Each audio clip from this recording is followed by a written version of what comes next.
you talked about the evils. What are the evils that is triumphing in the Very northeastern? unfortunate that you see a voter from those areas coming to Nairobi telling you or saying that I want to see my MP. But this year is different. They don't. The office is there, the building is there, the structure is there, but nobody is coming. No leader is coming there, and people cannot. So it's the people cannot have an access. Is that there is a rampant corruption for within the political class of northern region.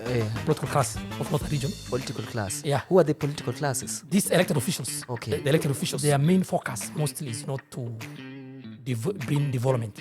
Their main focus mostly is To enrich themselves. Yes. What will make you run for any political seat in northeastern or any region in Kenya?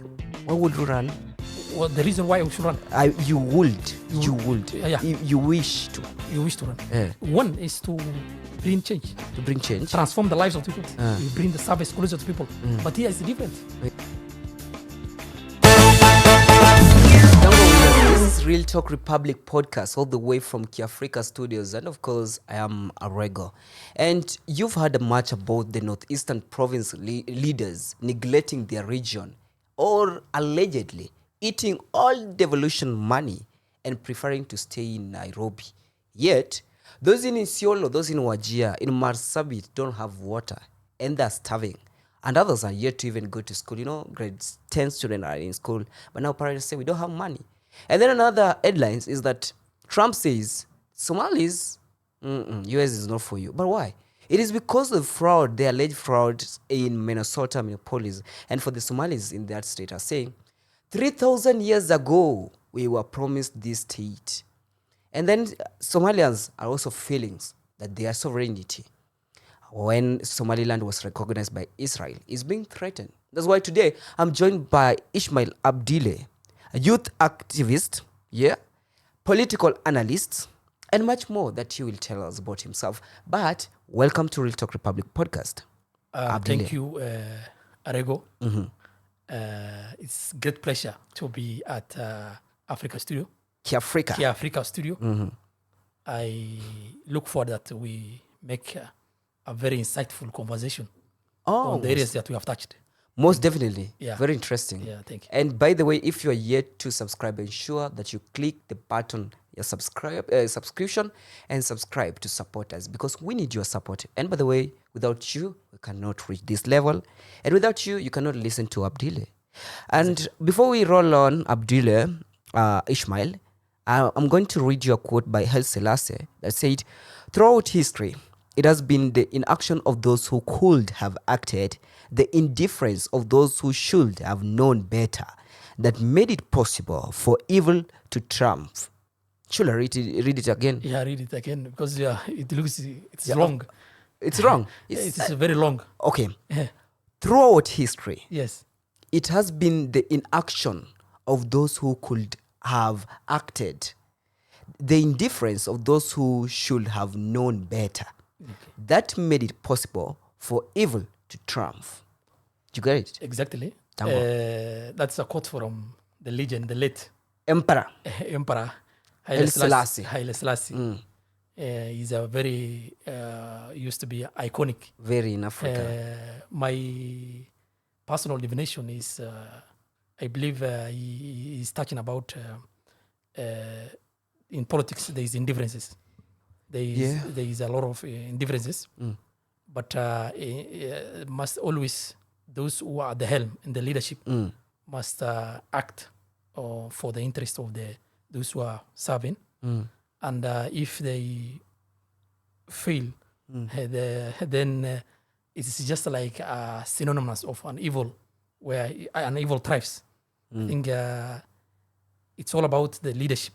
So evil thrives if their leadership fails. Yeah, if the leadership fails, evil will thrive. So it means that those who are in leadership must be on the side of the people and bring something tangible to the people. Yeah, the possibilities and to triumph the development and changes. Exactly. That's my definition. What are the evils that you can see in Kenya before we tackled on this in relation to Kenyan leaders? There's a lot of evils. One of the biggest evil in the room in Kenya, I think, is the corruption. Also fake promises, political fake promises, where every electionary period there's a lot of fake promises in campaigns. Yeah, by both leaders, both leaders, all the leaders. all the way from where in his books, Cicero, How to Win an Election, Yes. he said that for politicians they will promise you even heaven, Yeah, you will promise you never. and then fake promises exist. Exactly. Do you think one day fake promises will be eliminated from politics? I think it is possible, but it is a long way to go, I think, because it has been a nature in the political atmosphere of Kenya, as that every political candidate must say some fake promises to hunt the votes. So, but I believe if the situation, the mentality changes, I believe this fake promise becomes history one day. Yeah. Well, for you it is possible. Yeah, for you it's possible for the evil to be eliminated. Yeah. For you, I mean, not evil, but fake promises to be eliminated into the politics. And what are these evil that is triumphing in the northeastern region? Now, you talked about the evils. What are the evils that is triumphing in the northeastern province or region, our leaders? Because first, before you answer that question, former Deputy President of Kenya, Rigathi Gachagua, talked about how northeastern region leaders are neglecting their people and instead preferring to be in Nairobi to invest in those areas that he mentioned, Isiolo, for example, and South Sea. What's your take on that? The recent political statement made by former Deputy President, I believe he nowadays is the only opposition figure we have in the country. That everyone now says, since the late Raila Odinga left, everyone now says that what did Rigathi say today? So I believe Really? Really? Yeah, exactly. Okay. That is because when the government is in place, it must have an opposition. Yes. So now nobody else comment more on national issue than Rigathi. And I believe since he was ejected from the office, I think he was impeached for political reasons. That aside, on the issue of his comment that the northern Kenya leaders been, despite getting billions of money from the exchequer, they reside in Nairobi. Most of the time, they don't know what is really happening at their ground. I agree with him 100%. That comment was, I think, timely. He said the right time because it's just a norm that every voter from northern Kenya knows that these leaders mostly spend their time in Nairobi. Nairobi is the capital of the country. Yeah. There is a parliament here. I believe they cannot be absent from their official duties. Yes, Nairobi is the capital city. Yeah. There is parliament in Nairobi. Yes. But now there is county headquarters in the Mashinani. Yeah. And there is constituency offices in Mashinani. Exactly. So do you want to say, are you trying to say that leaders from northeastern Kenya have rendered these offices into no use? It's true when he says they spend most of the time here. That is very true. Everyone knows that. Every voter from northern Kenya knows that their leaders spend more time in Nairobi. They ignored at the Mashinani level offices. One of the biggest challenge that these leaders possess is that instead of them having an offices at the local level, most of them they go in the capital, whereby a voter from the Mashinani will going to tell you that I'm traveling to Nairobi to see my MP. To see my governor. That happens in northeastern. Yeah, it happens in northeastern. They travel from northeastern to Nairobi to see their MP. Their MP, their governor, any representative. Because even the governor. MCA. Still. Same. It's normal. One thing, there is one thing when you ask them, what is you people forcing to stay in the capital more than where you are elected from? They tell you, the voters will going to ask us, will going to ask us money. They will tell us, leo nimeona mheshimiwa, wacha nipate kitu yangu, yani chai, something like that. So they run in an accessible area because Nairobi is far from those areas. That is one of the reasons why they stay here. But also, So in short, they are running away from the responsibility. The responsibility. The reason, the discourse why they were elected into these particular seats. Yeah, they are running from the voters to stay in Nairobi. So it is very unfortunate that you see a voter from those areas coming to Nairobi, telling you or saying that I want to see my MP.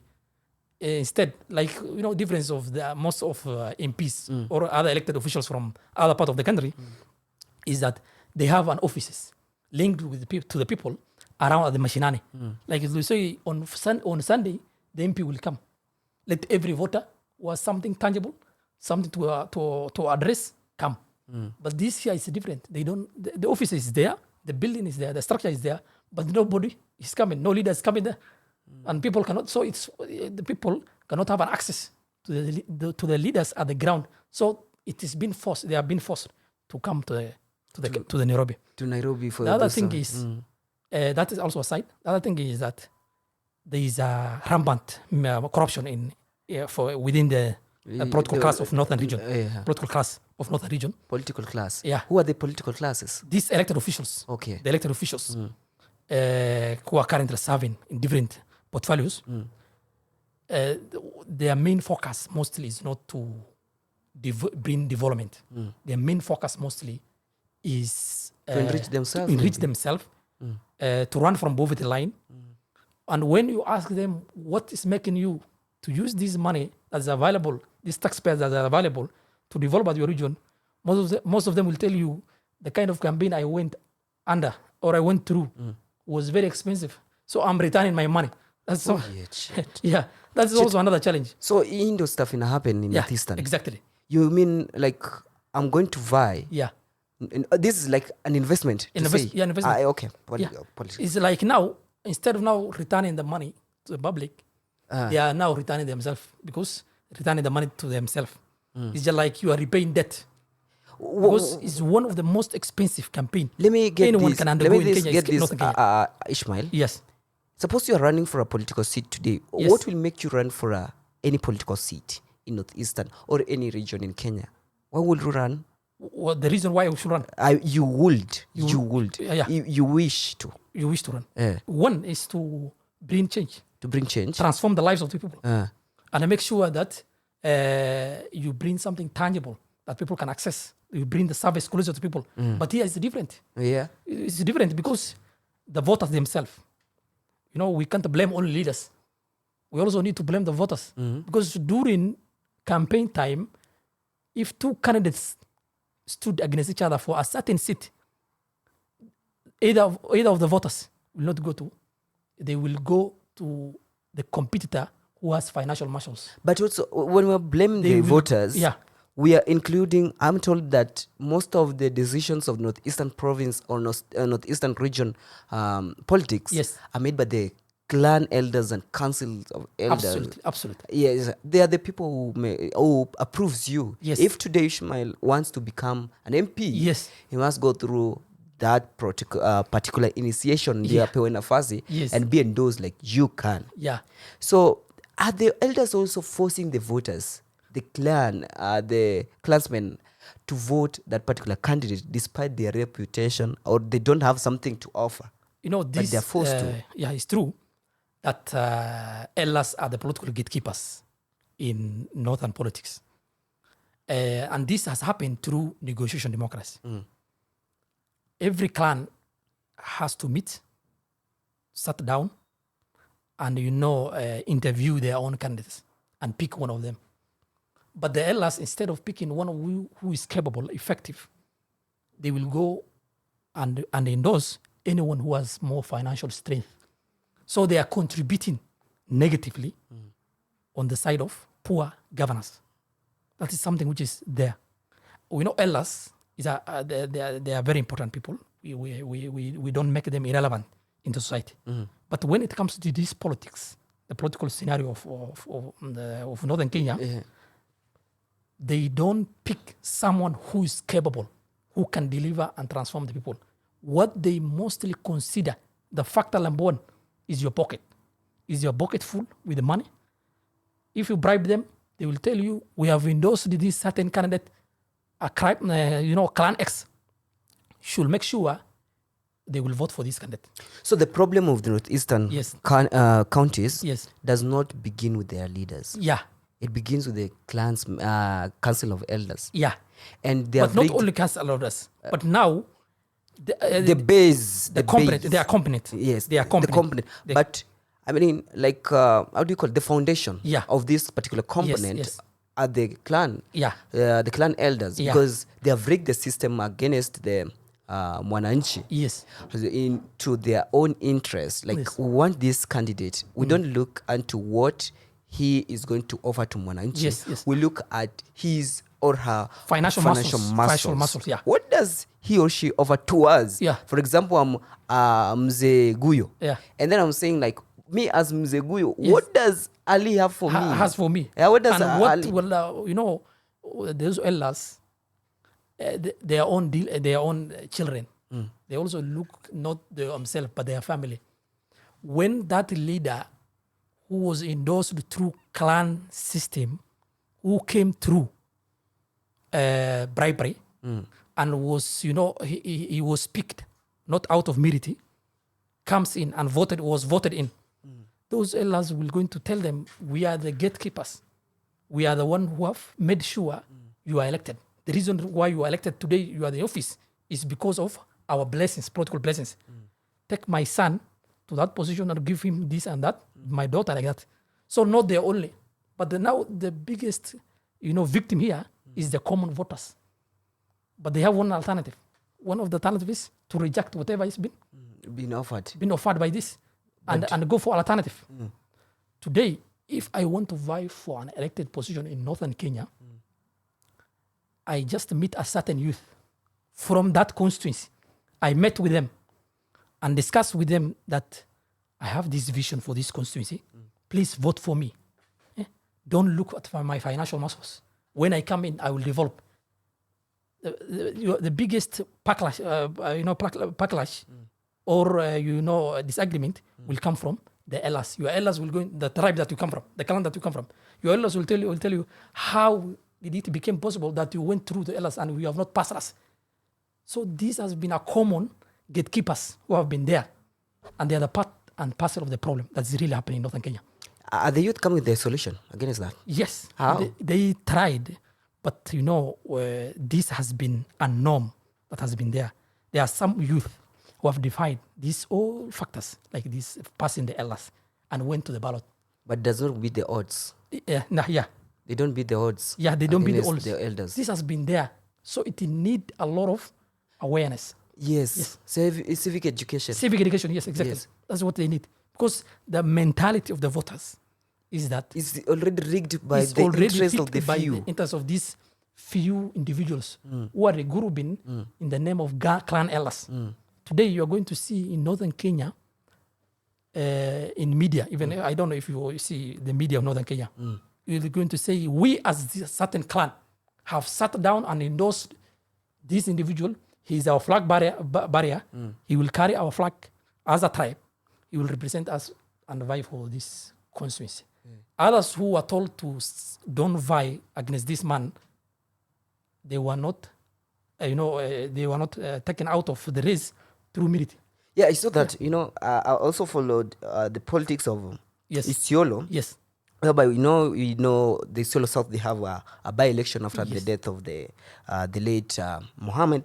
And we saw two candidates from the same family. Yes. And the thing that Kenyans walikuwa najiuliza as a whole is like, kwani hakuna family ingine Isiolo South? Yes. What's happening in Isiolo? I mean, in Isiolo South, whereby you find the candidate and wa Jubilee, Yes. ni sister wa candidate wa UDA. Yes. And then there is the rest. Yes. And what transpired to these, maybe you can explain to me. I don't know what are the interests being played here, and why did that had to happen?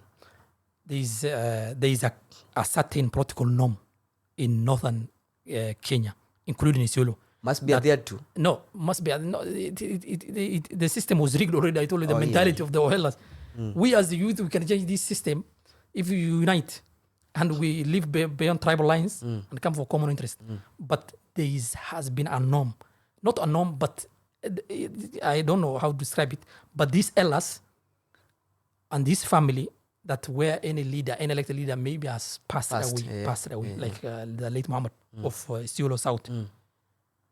Instead of them saying, let it be very fair election, let anyone who is interested vie, let the people decide. They will go and say, since now with the respect, out of respect of the late MP or the late of any other elected official who has passed away, let's make sure one of his family continues where he lives, where he has left the leadership. That happens mostly. You saw that even in the other regions. It also happened. I don't know. The current, Garissa senator. Oh, Anaitwa Abdul Haji. Son to former Senator Haji. Former late Haji. Haji, yeah. He also came through that system. When his late father passed away, he was told, come to the ground. We introduce you to people, and that is the reason why he is now a senator. He's serving his second term. So people don't look at the manifesto. There is a structure that these elders and this clan dynamics of the Northern Kenya believe in, that this thing has to be, any leader pass away, his family should continue, which I think that should be condemned. But for Isiolo South, it seems like a confusion. Yeah, there is a confusion there, Isiolo South. It seems a big one, because a candidate who are Jubilee from the same family. Exactly. Candidate who are UDA. Or is there different? Maybe first of the person that we came to the limelight is the son of the late Muhammad. Tubi Muhammad, of Isiolo South, the late Isiolo South son. We knew that everybody in the mentality we used to have that this was we're going to win the Isiolo South parliamentary election. Later, we also saw that the lady or his own sister was also underpicked by Jubilee. So it means it's just like a political mantle between the two factions of the UD and Jubilee, and also they are dividing the family. So I think to avoid that, this issue is for the interest of the Isiolo South, not one family. It is up to Isiolo South to decide. Yes. To decide and go for alternative where either other person should come forward, step forward, and vie and seek mandate from the people. Yes. To avoid any confusion. Because this is not a family property. This is a whole thing, a whole constituency. It should not mingle around one family. So there is a confusion. And I am sure there is a political war, being agitated within the family that we will support the son. Something like that, yeah. From that end, we are seeing... And also, I don't know if you know the latest candidate, who has won Banisa by-election. Banisa. He's the one who is now elected. Yes. Banisa. Yes. The last by-election. The last by-election. In November. UDA won. You know how he got it? No. The MP also passed away. Oh. A relative? No, his own brother. Oh. His own brother is now the MP. So it's just like a succession politics, which is very unfortunate. You mean you are playing a monarchy role in North Eastern? That's what's happening. There is a confusion. It's up to the elites, the North youth. Eastern is a small kingdom, It's like, for me, if I could have been in that position, I would not have accepted that scenario. You sure, bro? Because how this is not a family property. This is a constituency of almost more than 10,000 voters, 15,000 voters. How do you accept mentality? One family you are going to vote. Rotate the leadership. But also, from that point whereby Jubilee endorsed, is she called Nina Muhammad? Yeah. Jubilee endorsed Nina Muhammad for that parliamentary seat against Toby of UDA. Yes. I think from that point, we are seeing some of the leveraging. Yeah. The opposition and the government are trying to see if they still have influence in Northeastern province, whereby Jubilee is trying to showcase that we can still win an opposition in this region. But they need to impose someone. Yes.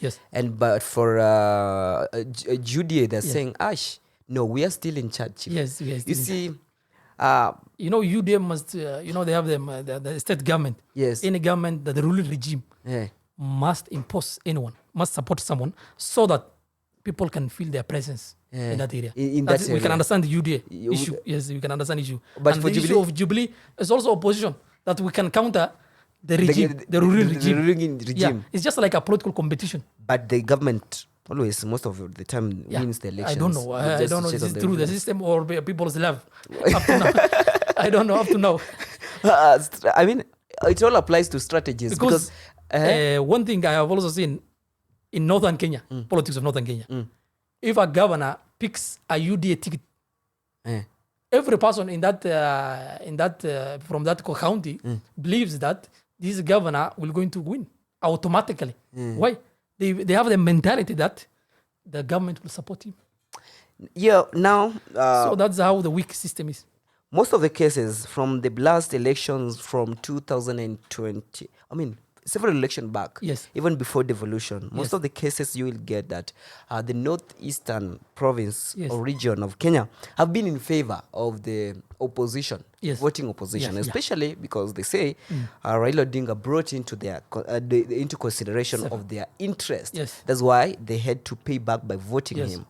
So they have been in opposition for longest time. But this time round, we are seeing some changes evolving, especially whereby you are pledging the support for President William Ruto, despite the fact, as I said, Rigathi Gachagua opened their eyes to Yeah, see yes. where, Yeah. how their politicians from Yes, that region yes, are playing out with their money. Exactly. So, who is taking or is in lead in northeastern? The government or the opposition this time round? One thing you need to know is that everybody in Kenya now believes that President William Ruto, who is now in charge of the ruling regime, has no competitor. That is also the mentality that Kenya have. I don't have that mentality. No, not only you, but I saw also some who know that. Why don't they? Why are they thinking? Having do that you know why mentality? they say that? No. The reason is in all presidential election, the outcome of all presidential election, all of them have served 2 terms, right? Yes. Starting from live above 24 years of Moi. Yeah. Starting from But Kibaki. Yeah. he served how many terms? 2 2 terms. terms. He left. Uhuru Kenyatta, 2 terms. President William Ruto came in. People believe that any sitting government is difficult to defeat them in election. That's the mentality they have. But back to northern Kenya. Northern Kenya. Before we go to northeastern Kenya, even do you believe that beating or winning against the government is impossible in Africa? Beaten? The ruling party? Yes. Or in a general election is It impossible? is very hard. Not It's hard. very hard. You see, Malawi did it. Did it. But Botswana did it. yeah, did it. And but, they served 1 term. For For East Africa. For Kenya specifically.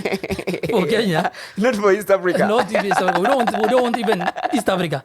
But in Kenya, I don't know what these people believe in. Because of what you've seen in Uganda and Tanzania.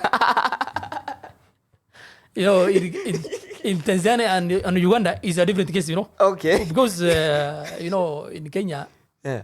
you can rig the election. Yeah. You can rig the IBC election. say it is impossible to rig no, election in Kenya. listen. You can rig the election in another systematic way. But you cannot behave like the way Museveni is behaving, like shutting down the internet. Yeah. No, that cannot I happen. think it can Because happen Gen in Kenya. Zs, once they woke up, I'm sure it will be very bad. So this government is not fool. They know who to provoke. They don't want to provoke the Gen Zs. Do they know? Do they care? Oh, the Yeah, 2024 was they a care. good You know what trade happened that- in 25th June Yeah. 2024? 24. They don't want a Almost. replica. You don't want a replica. My friend, I can tell you, once Kenyan youth unite, avoid tribal issue, tribal lines, they come for common grounds. They say, this is bad. Wanakuvamia, bro. But you said somewhere But it cannot be compared on Tanzania and issue. That is something kuna point umesema, Yes. like rigging election in Kenya is very possible. Yes. And Etekon akiongea alisema like rigging election in Kenya right now is very impossible. And IBC have just gotten some different measures to ensure that Yes. there is no election rigging in that has part been of there Kenya. always. Them says. Yeah, themselves, they also used to say, But maybe- during Uhuru Kenyatta, the same used to happen. But They used to maybe say, now IBC is very strong. the system might be different. No, I don't think. The managers might be different. You know, things no, changes. I don't think. It is very hard to defeat a sitting president in Kenya. 2-term slogan is something that has been there and will be there. But the issue of now, for the interest of Northern Kenya. Yes, now. For the interest of Northern Kenya. Yes. For the interest of Northern Kenya, for William Ruto, there is a two big challenge. Which are? The big challenge that the people of Northern Kenya are undergoing. Which are? Specifically, let me start with one county that I come from, Wajir. Wajir, the biggest challenge we have is power outage. Yeah. Electricity. I'm told, how? Explain to me, because somebody said something here that I can't say because I'm not from Northeastern Kenya. Yeah. One thing you need to know is that a basic service like electricity is a big Very problem. essential. Very essential one is a problem in Wajir town.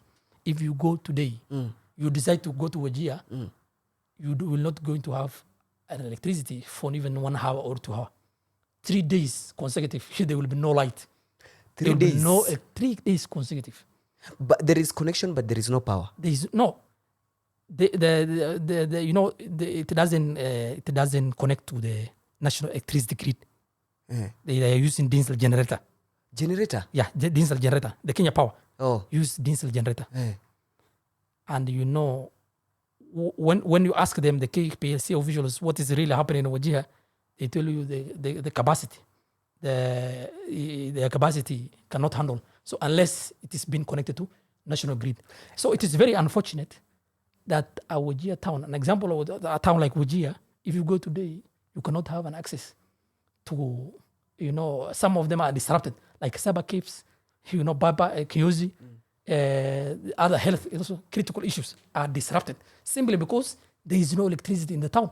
So this has been a big challenge. And President William Ruto promised this challenge in front of the Wajir people when he was a deputy president. When campaigning? When he was campaigning for a re-election of Uhuru Kenyatta.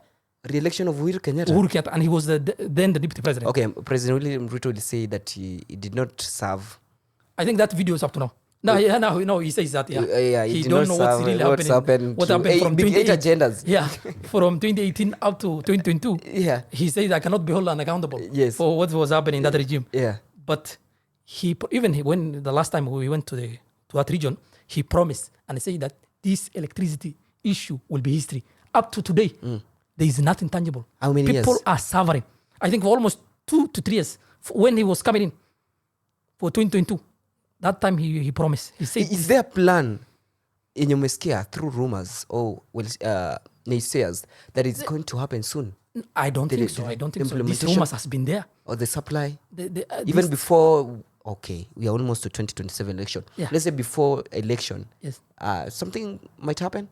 Maybe something big? I don't think so. Unless, there is an area MP that comes from Wajir who was supposed to think about this real challenge and with the connection of other his counterparts from the county to go to the presidency, like the president and the deputy, and go for a solution. But the leaders, these regardless say that they don't live in Wajir, they don't know what's really happening. What's really happening in the town, in that region. So if they care about these things, they could have solved it a long time before. I don't think it is foreseeable, and it is coming from the political class to electoral officials to solve this political challenge. It's always a campaign. Any person who is campaigning for town, this is agenda. Yeah, it's an agenda. It's a political campaign tool, saying that if I will come in, I will going to solve your power outage. Number one, I will going to solve power outage. Dango. People are being hoodwinked through this tactical, and they are vote. And when these electors, they just space in Nairobi. And then we want to reach the level of Singapore. One thing, I don't think the Singapore drama cannot be possible. It is only possible in Nairobi. This is a drama. This is just a Nairobi and Mount Kenya who have enjoyed for almost privilege of government for 60 years when we were marginalized. That's new. I didn't know you carried that into today's episode about Mount Kenya. I enjoyed. No. It's true. For how many years? Okay, that's true. For 6 years, because for us, we came to know the importance and the meaning of government since 2013, March 2013, when the first election of devolution, inception of devolution happened. That's the time we came to know the meaning of government. We never had any service closer. That is the devolution that brought in. But only few are enjoying then the meaning of government in Northeastern because leaders are migrating to Nairobi. No services. Yeah, it's a challenge. Still, somebody is traveling from Marsabit to Nairobi just to see an MP. See an MP, yeah. Who should be in parliament Maybe for 3 days. You can see them along this road of parliament. Yeah, they're waiting for the MP. Waiting, saying that we want to see our I've never been there. Our MP. Well, if you go there, real? you're going to find them. A voter from Northern Kenya telling you, I want to see my MP. He cannot access. When the leader is being called, he doesn't receive. Do they get an opportunity to see the leaders then after No, coming to I Nairobi? don't think just maybe by luck. I don't know. Or by connection. Alafu security guard. So Songa ushimwe I think for William Ruto, if you want to secure the votes of Northern Kenya, let him focus to solve on electricity. Then you mentioned you have 2 issues. Yeah, that 2 issues. President Yeah, William for President Ruto, that's the electricity. Yes. And the other one is Tamakin Road from Modogashi. I don't know if you went to a place called Modogashi. But there was a song from Kotula From Kotula to Gare. Sao kidogo. But from Isiolo up to Isiolo. My friend. It became a landmark slogan. Everybody was singing. Even the kids used to sing and adapt that song. My friend, what happened? Up to now, nothing came to the ground, my friend. Salale. So it's very unfortunate that these elected officials, from the president to MC, don't know really what's really happening to the people of Northern Kenya. The road project, the Tamaking project, sold. Imeanzishwa already. Some are saying it is, but I think up to now, nobody's at the ground and initiating that program. Yeah. Always it's been said. Every election, when election is coming, they used to campaign and say, we're going to, if you pass that road from Modogashi to Mandera, my friend, if the woman is pregnant, that child will come out. Because that is, So kuanguka, because there is impassable road. When rain comes, that road, I tell you, is flooded. The vehicles, the lorries that are carrying food stuff and other essential things are stuck in the mud. But we are told these are challenge. But we are told kuna roadies. There are some roads that are meant to be implemented by the members of parliament, not the national government. Others are by the county governments. Yes. Constituency level roads, national government roads, and then the county roads. We have them. Yeah, then we have these ward roads. But Ndogondogo. You know why I told you?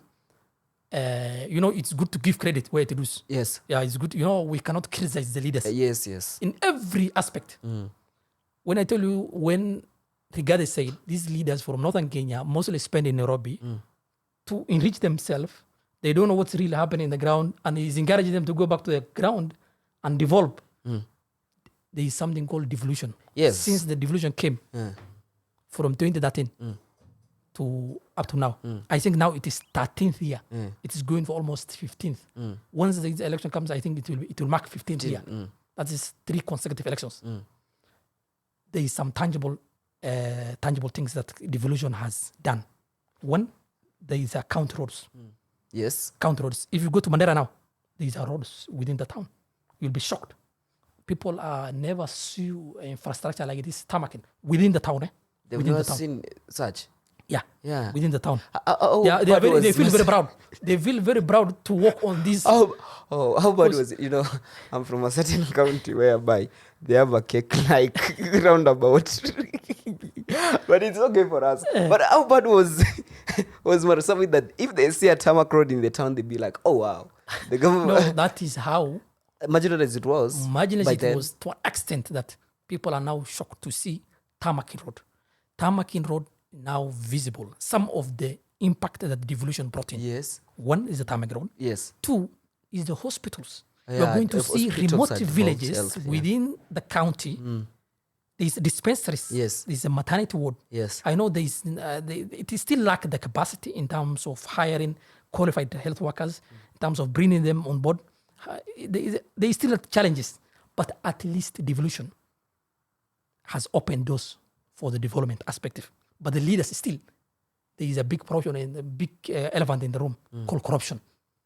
They have mismanaged. Still, they have mismanaged 3/4 of the funds for personal gains. Yes. But Devolution they have exploited. Yeah. And where are they taking the Northeastern money to?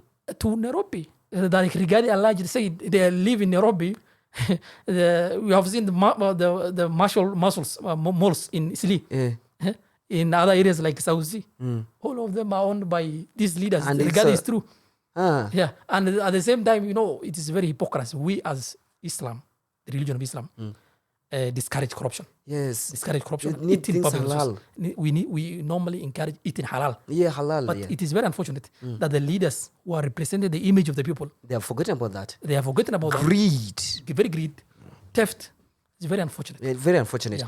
Now, Dango, realize this is Real Talk Republic podcast. When you're looking for a studio to record your podcast, just holler us, and then you will get a great space you can see, and you can host your guest. Ample parking, ample space, the great one. Now, Abdile, Yes. Trump have insisted that Somalis must get back to Kenya. Yes. And Somalis are also saying, Not Kenya, Chief, but their own country, Somalia.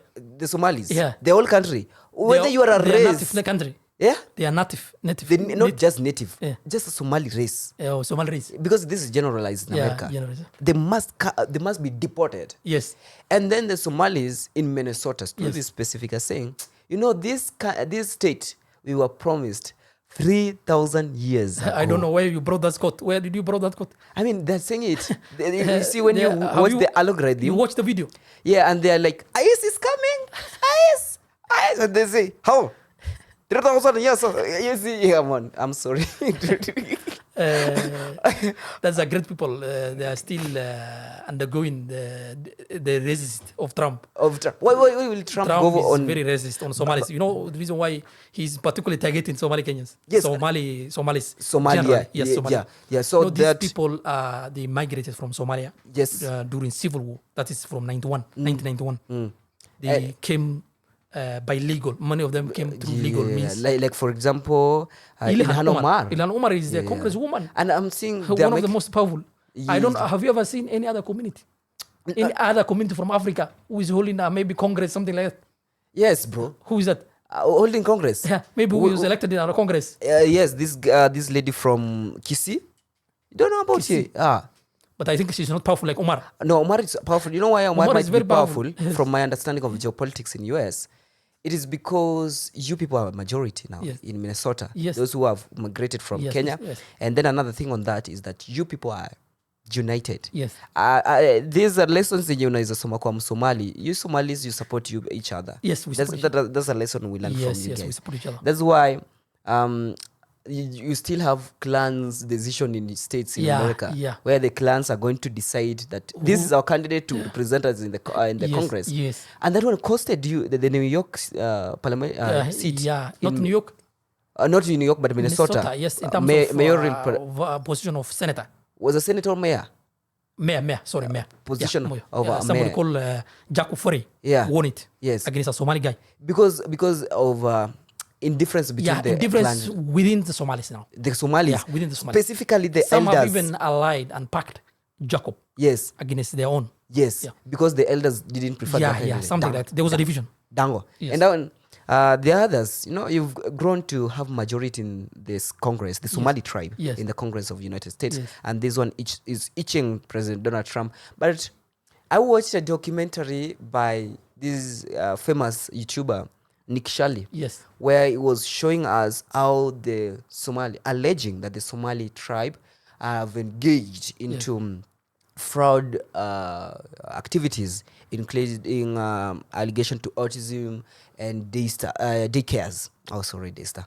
And daycares, whereby they have fake daycares and some amenities provision that are provided to the health care system of the United States of America. yes. I think I believe that you also found an opportunity to watch or to hear Yeah, yeah. on the alleged fraud of Somalis in Yes, yes. Minnesota. Yeah. Is this a fact that Somalis are committing fraud in US? No, Or what's your take on this? That trend has been there. It came out in the recently. It Yes. came out saying that some section of Somalis, not all Somalis, are now alleged that they are involved in fraud. Yes, kwa sababu Waswahili wanasema Yeah. kidudu kimoja kinaoza nyama yote. But now, everybody is saying Somalis are Somalis. theft. Somalis are theft, wherever they are. Yes. Even Trump nowadays, when he's holding any press and in the White Somalis. House, It's like his dream is all about Somali people. He's, everything that he touches, he must talk about Somali people. But one thing I want to tell you, is that maybe if there is evidence based, whatever said was just an allegation. I think there is a court of law that can be prosecuted, that can be gone through. Those people who have been alleged can go through. But I think there is a general hatred of Somalis. This president has. There is a hatred, personal hatred. I don't know. Towards the Somali tribe. Yeah, generally, because you cannot just target a one community out of United States, which accommodates different ethnic backgrounds. It's very unfortunate. But I still believe Minnesota locates within democratic states. It's mostly Democrat zone. Region. Yeah. So, and he knows this gentleman, President Trump, is a Republican. He's a Republican, and also I think it is all about politics. Ilhan Omar also, he's also very powerful. I think it is rotates for political reasons. Is Ilhan and the Somalis threatening Republican influence in Minnesota? Exactly, threatening this. That's what you are trying to say. It's like the Minnesota is now becoming Mogadishu. It's like the whole Dango. Yeah.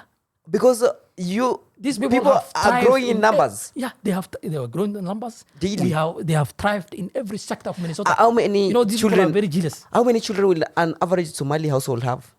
Not less than, I think, 7 or 8. Oh. Yeah. My friend, we produce a lot. We are blessed to do that. We are blessed to do that. You're not limited. That's why we normally encourage 4 women. Our religion encourage 4 women. So imagine 4 times 7. No, even if you go to Wajir or places like where Somalis are most of the time in Kenya, Somali Kenyans, you're going to find a household, one wife has delivered 15 kids. 15 kids. But you give birth when you have resources. Yeah. Even if resources, and we believe this money come from God. Although we are very advocate. Oh, sorry. Inshallah. and I'm sure. You just give birth. You are going to be surprised if you find out one woman we has delivered 15 kids in one household. That's time we say mashallah. Mashallah. May God bless more. May God bless more. We as Islam, as a religion of Islam, we believe these things come from rizq. The food sustainer. The sustainer is the mighty God. So we believe whatever any human being who comes to the world, whatever he or she will going to eat and going out to live, it is God's power. Abdile, 15 because number of children that Somalis are giving birth in Minnesota is also a contribution to the growth. Somalis, wherever they are, they are safe. Yes. Now, 15 children in one household by one woman. Yeah. Where you say it doesn't matter whether you are poor or rich. Poor or rich. Yeah, doesn't you matter. just give birth. You just give birth. How are you going to feed your children? Also, does that happen to the current, let's say, people born, the modern families, just to put it like that? Yeah. Do they still produce? No, it depends on your preferences. Everybody has his own preferences. Because they cry, if we are many, we are not going to have some basic needs like education. But I'm telling you, for the case of Minnesota, maybe they have more. Maybe they think that pesa is coming, man. Maybe pesa iko for Minnesota. Pesa iko. That's why I'm telling you, my friend. Wherever Somalis go, if they go any country in this world, that country will going to prosper and develop. These are the same people. Do you have when was your last time to visit Eastleigh?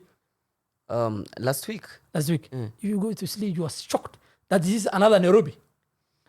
This is the real Nairobi is here. I've been to the business I've been to say there is people are working. I've been to say there is another town called Bellevue. The Somalis are there and they have integrated that region. We understand that. Now to US. Yes. The fraud cases. That was just, I think, was political matters. chaotic. Well, that's so political. So political, and it surrounds on democratic rights of the Democrats and Republican, and Trump as used to have and still has the mentality of making America great again. He normally, downplay immigrants, and Somalia are affected in that line But I'm telling you, Somalis, if there is some sections who are, proven that they involved in fraud, let the court of law. Before we switch out of that Yes. and making the US Yes. federal arrangements Yes. on that matters, Yeah. because it's their concern. Now, it's also our concern because it's alleged Yeah, that it's alleged. most of this money that have been gained through fraud activities Yeah. from Minnesota are used in our country to Yeah. develop as a town, Yeah. an upcoming town in Nairobi that you mentioned, Isiolo, South Yeah. B, South C, and Yes. other regions. Yeah. Well, that thing, that narrative, even I saw Rigathi commenting about it, saying that President Trump should step forward and come for these people because the money that was stolen from America is being developed here. Oh, yeah. He saw that. I saw his video, but I think there is no evidence based. If there is evidence based, I think it is still the same case of the issue. But you believe some are involved? Maybe some are involved, because but we cannot generalize. Yeah, but I'm sure all these malls that are developed in Isiolo, in these regions, yes, Keleleshwa, Kilimani, yes, Hurlingham, all of them, I'm sure there are some hard-earned individuals yes, who have built these things through their pocket, through their business, through their hard work, through their sweat.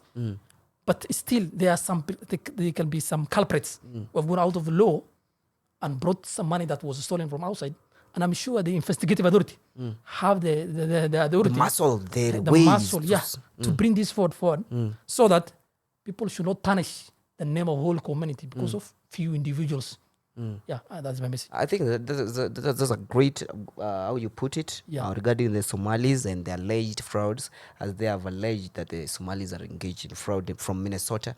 Let's leave it to the US government to deal with it, and let's us also get to do our business the way we need it, in a smart way and correct one.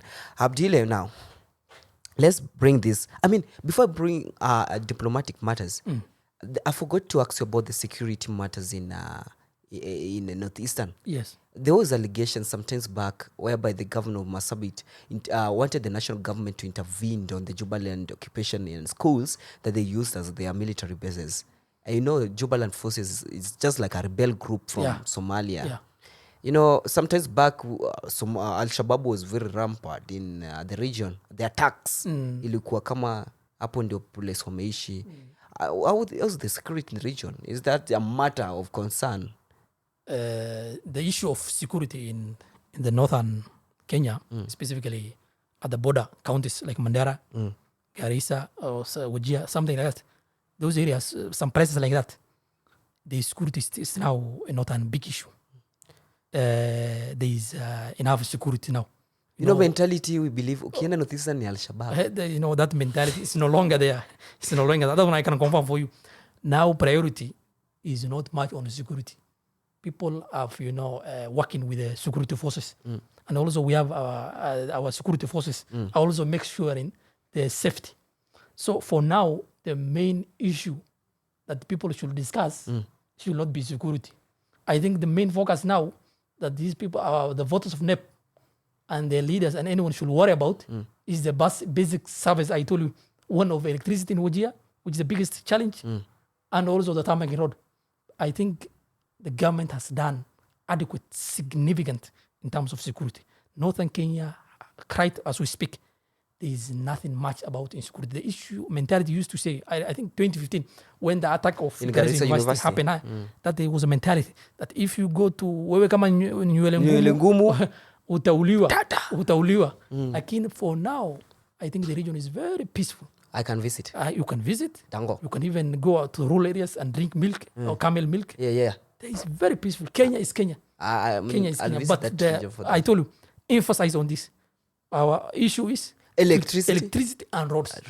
But one thing, the electricity in Wajir town should be focused. I mean, this seems like a general... Recently, I came from Wajir.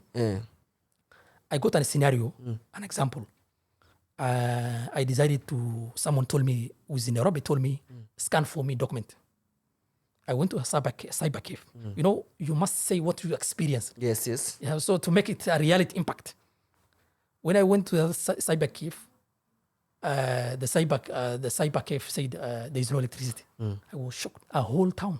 If you go the whole town, every service is now disrupted. Not only now in cyber cave, but most healthcare everywhere. So priority number one for Wajir people is electricity. I think electricity, President Ruto, if he can hear me, if he can watch this video, or his associates, we will send him a reel of this. Yeah, should prioritize the electricity problem. Our biggest problem now is electricity in Wajir, and which is 21st century.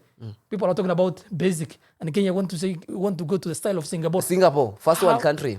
That's a dream, pipeline dream, which is not possible, I think.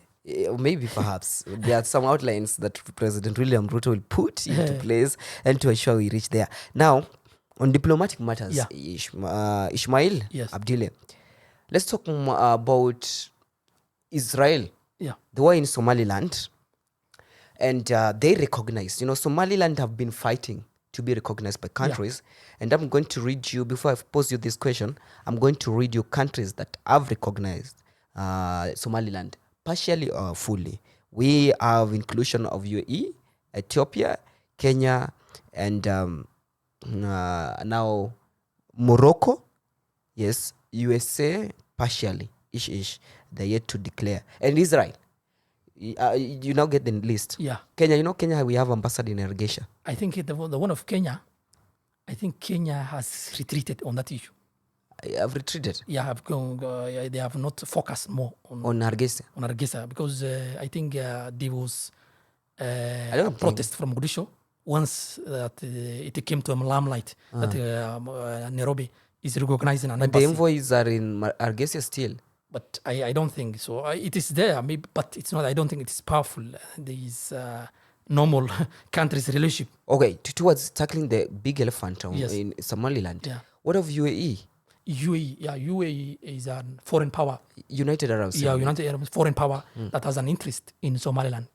Their main focus is their personal interest.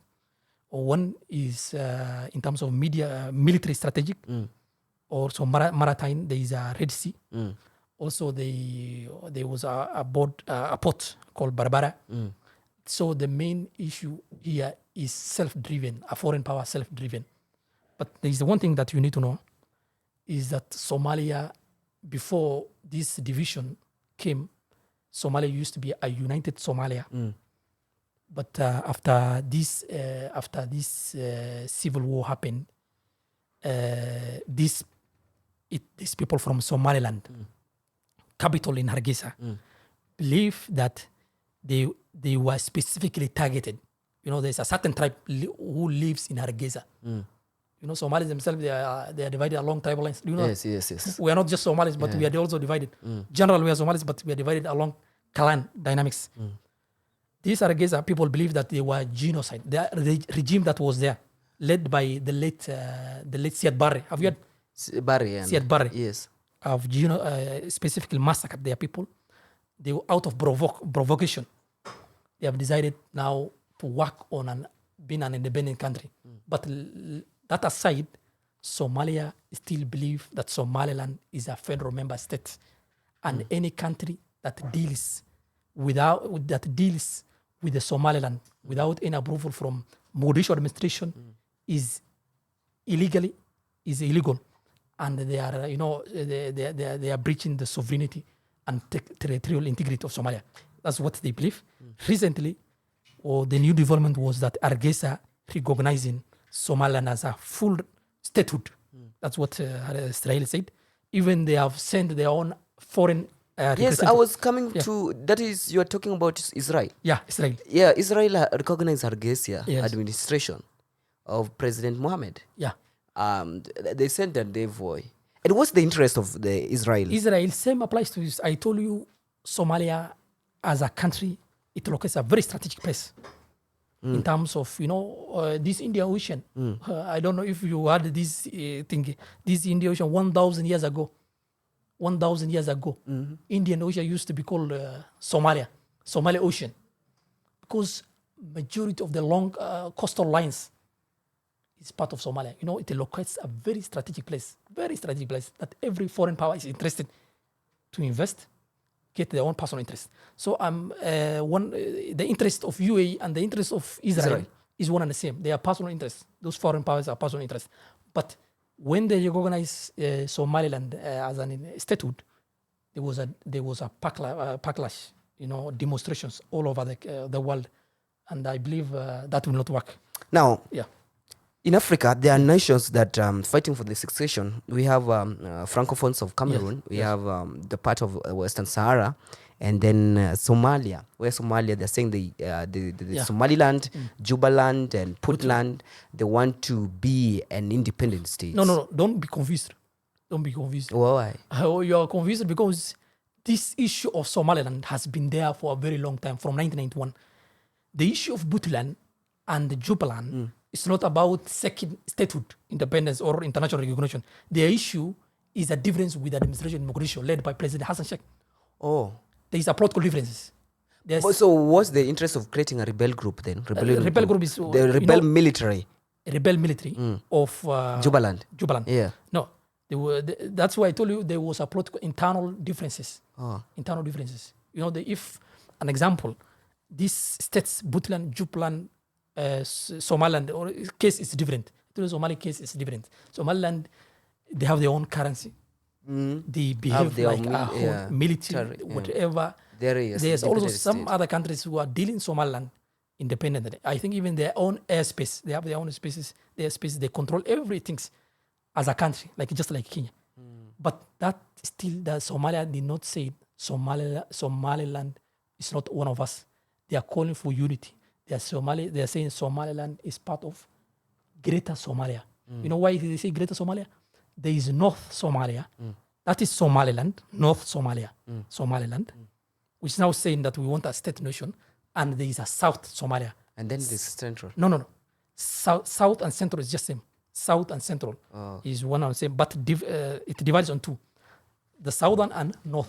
But the one that has a big problem is Somaliland, which is saying that we want to go out of the country because of the genocide that happened.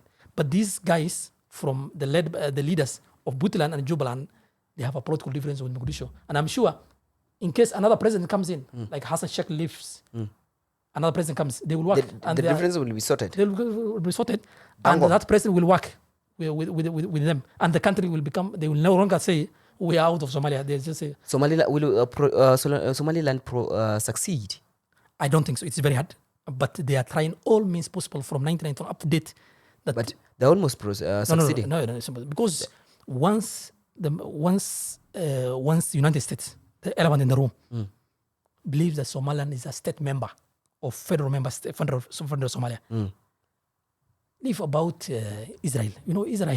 Israel is a country that has committed genocide in Gaza, and they have killed a lot of Palestine. Palestine. You have seen children and women being killed. So I don't think Israel itself, wherever they are, I don't think it itself is looking for a statehood. So how can a country which is looking for a statehood recognize another country with the same republic? They're looking for statehood. But Netanyahu claims he's called Bibi. Bibi claims he's in charge. He believes he's in charge, but I don't think so. Dango, I'll have to go to the show because of time. Abdile, I appreciate the kind of discussion that we have from the beginning of this particular podcast episode. Maybe perhaps you have a closing parting shot to the viewers. Thank you for having me, Kiafrika Studio. Yes, it's a great pleasure to be at this conversation, to be taking part of this conversation. I appreciate it. Has been very insightful. We should discuss about politics and other related implications. One thing that I want to send is that the people of Northern Kenya want to send a message is that we should, stop electing who has more financial muscles during campaigns. We should elect someone who can bring change. Let's look at the manifesto. Let's read the manifesto. Let the political elites, create awareness to other voters who are illiterate and tell them that it's no longer it used to be. Let's elect someone who can bring change. Let's stop this issue of saying anyone who has more financial muscles will going to win. And our elders, I'm not criticizing our elders. We love them. We still recognize them, their efforts. National politics regarding? Yeah, national politics. Rigathi Gachagua. Rigathi Gachagua is he's trying his best to fit the Baba's shoes. But he can't. No? But he can't because of one thing. Why? Do you know the reason why? No. But Rigathi, I like Rigathi for one reason. I saw you said like from henceforth you are a supporter of Rigathi Gachagua. No, I like about Rigathi is one thing. Rigathi Gachagua, his biggest problem why every political elected official is against him is he says the truth. He's a truthful man. But he never told us the truth before 2024, the June. No. Now, you know, these are politics, my friend.